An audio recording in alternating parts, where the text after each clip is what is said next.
Alright, so thank you for joining me on this video, this stream. I wanted to address a few things. This video is like a follow-up video to the previous one about the lifetime supercharging that Tesla has or will be giving to people buying the Cybertruck Foundation series.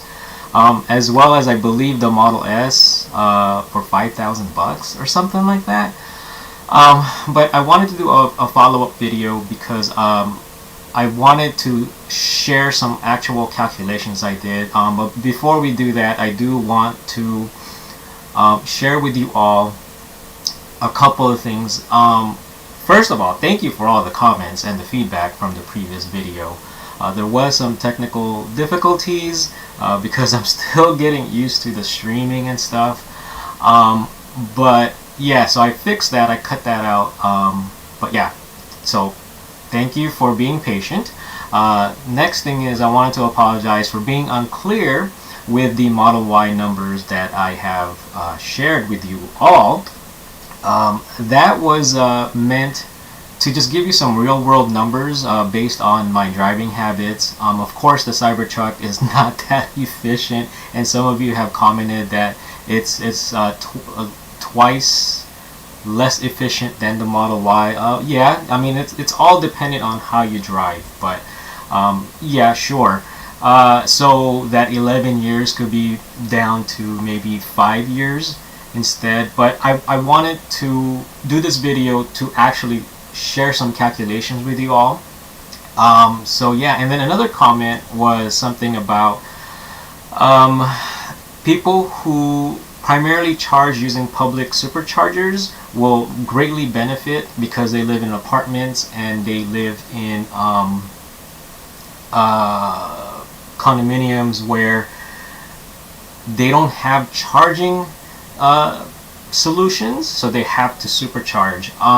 So I would be careful about that if you're looking into an EV, because primarily relying on public supercharging, yeah, just it's pretty tough. Yes, it's pretty good that you get unlimited supercharging, but just relying on superchargers alone, I don't know. I think it's very convenient to charge at your residence. So I know newer apartments and newer condominiums and stuff are starting to provide charging solutions at home. So hopefully that will also help unclog public superchargers and everything. But with that, I wanted to start. You can see on the screen I have an Excel spreadsheet laid out. I'll have it available you know, after I do the stream. I'll put the link up so you guys can play with it. But basically I highlighted things in yellow that you can change. You could change anything here, but things in yellow you can change, and things will calculate automatically. And so how this is laid out, what I have here is we have the different Tesla models. We have the Model 3 long range all-wheel drive, we have the Model Y all-wheel drive, and so on and so forth. I tried to just take the most common and efficient out of all of the different models. So the Model S, we have the all-wheel drive with the 20-inch wheels, Model X 20-inch wheels.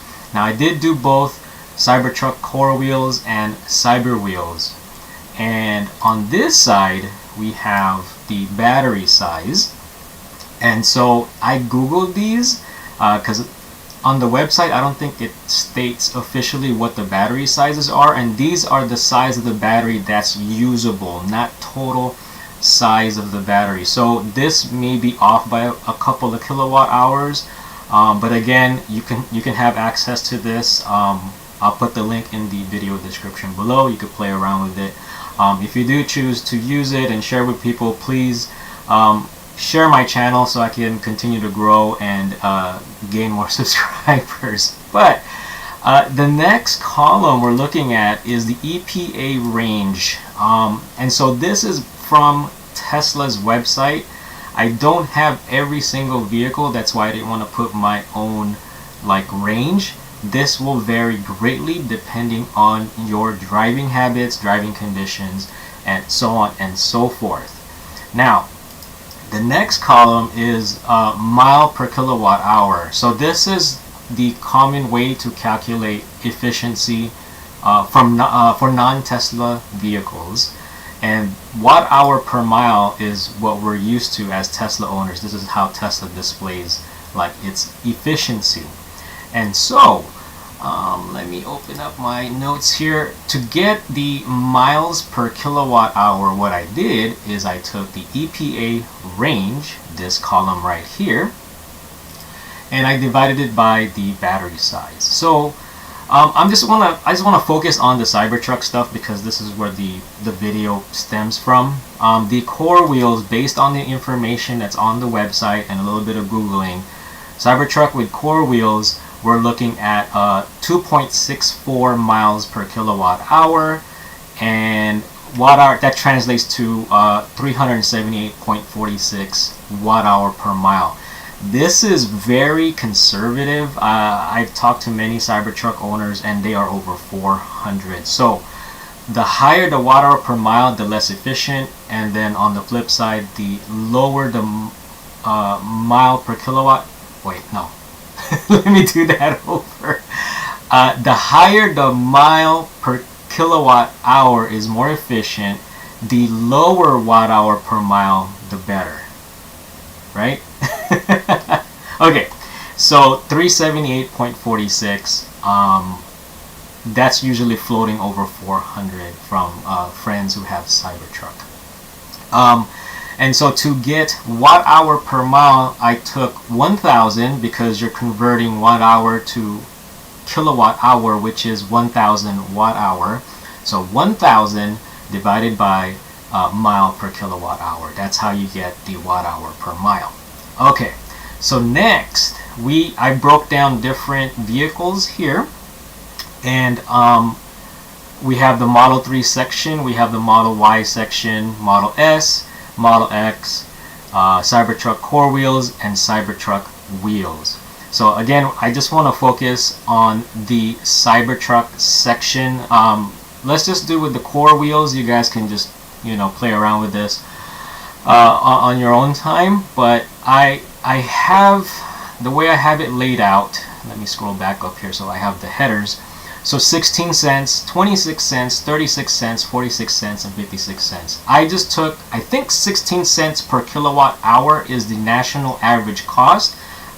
It does fluctuate, but I think last time I checked it was 16 cents, and I just incremented it by 10 cents all the way up to 56 cents because cost per kilowatt hour vary depending on your location throughout the country.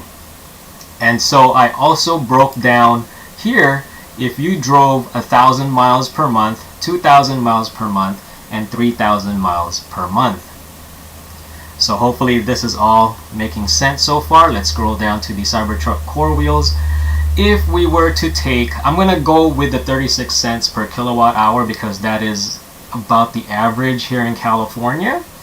If I had a Cybertruck with core wheels based on the EPA and battery size and all that, and I charge at 36 cents per kilowatt hour, I drive 1,000 miles per month, my monthly cost to charge is $136.25.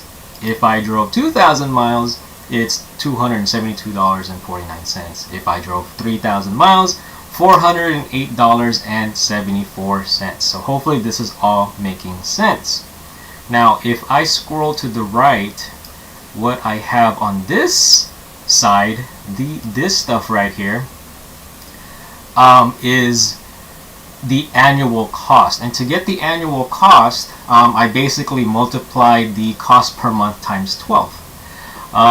So we have a question: what watt hour per mile are you using for the core wheels? So according to the website,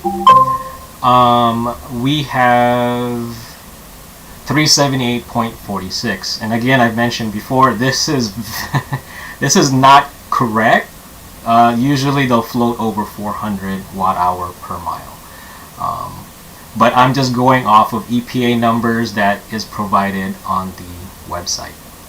So if we look at the 36 cents per kilowatt hour, and I drive 1,000 miles per month, in 1 year I would spend 1,300. 2,000 miles per month, I would spend 2,600. So you could see it like pretty much doubles, and then 3,900 if I drove 3,000 miles at 36 cents per kilowatt hour. Next, oops, I'm sorry, that was Model S. This is the trouble with me streaming. If I make incorrect things, I apologize, because this screen is not that big.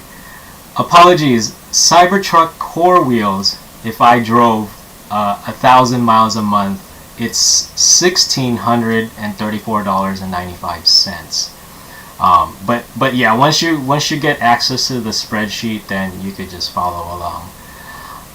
But basically, if you were to spend the extra $20,000 because you just want that unlimited lifetime charging, blah blah blah blah blah, who cares about FSD, who cares about all the accessories, because you need the Foundation series to be able to get the unlimited or lifetime free supercharging for the end of the year stuff. For 36 cents per kilowatt hour, driving at 1,000 miles a month with your Cybertruck, and if you lease it, that's probably what you're gonna drive. It would take you 12.23 years. Okay. Now, if you drive 2,000 miles a month at 36 cents per kilowatt hour, then it would take you 6.12 years. And then if you drive 3,000 miles per month, it would take you 4.08 years. Now, right above it, I have another table here where it says years that it will take to spend 5,000, because I believe the Model S is giving you this also lifetime supercharging. I think it went up by 5,000. So I'm saying that to get this feature, you have to pay 5,000, but it's also broken down here. Model S at 36 cents per kilowatt hour. If you drive 1,000 miles per month, it would take you almost 4 years to recoup that additional cost, I guess. Yeah, so I don't want to take up too much time, but hopefully the video is self-explanatory. Again, check the video description. I'll post everything up on the link to the spreadsheet. You could play around with it, and if you do share, please also share the link to my channel. But I just found it pretty interesting. You know, if you're after the Foundation series simply for the unlimited charging at the cost of 20, save your money. Save your money. You're not gonna recoup that. On top of that, if you are primarily just supercharging, man, the time. I don't mind supercharging on road trips because there's no other choice, but if you were to do it primarily, like, man, I mean, I do it most of the time with my Model Y when I go to work, but I fit it in to where I can have my breakfast and supercharge while I'm having breakfast. But there are times, I'll be honest, like, man, I should have just charged at home, and I should have. I just didn't want to wake up in the middle of the night unplugging the Model X and plugging in the Model Y.